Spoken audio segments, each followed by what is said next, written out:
فقط أن يتأثر المعنى.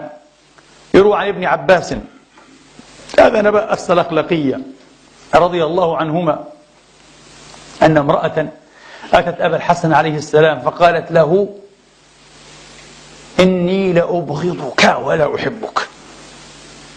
امرأة هكذا، لعل عليا قتل أباها أو جدها أو عمها أو ابنها من الظلمة الذين تصدوا له وحاربوه مبطلين. وعلي تقريبا باتفاق كل أهل الحق في هذه الأمة مصيب في كل حروبه، في الجمل وصفين والنهروان، عند معظم علماء الأمة على الإطلاق لا يخالف في هذا إلا منكود متعوس، مصيب في كل حروبه، لم يخطئ في حرب واحدة، دائما كان الحق معه عليه السلام، في الجمل وفي صفين وفي النهروان. نعم.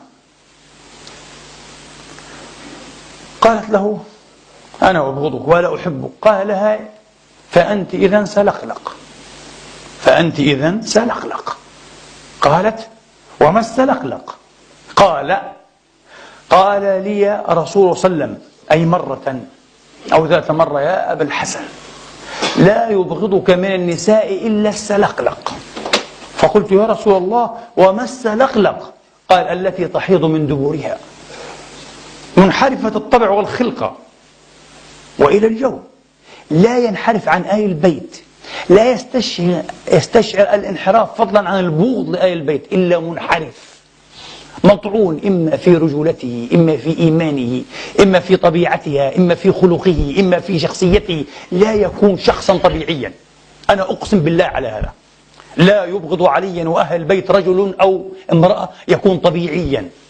عشاق المجد، عشاق الكمال، عشاق الإيمان، عشاق المعاني العالية يهيبون عشقا بأهل البيت، حتى غير المسلم أيها الإخوة.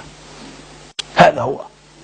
فقالت له: يا أبا الحسن، صدق رسول الله، أنا البعيدة سلقلق، إني لأحيض من دبري وما علم أبواي.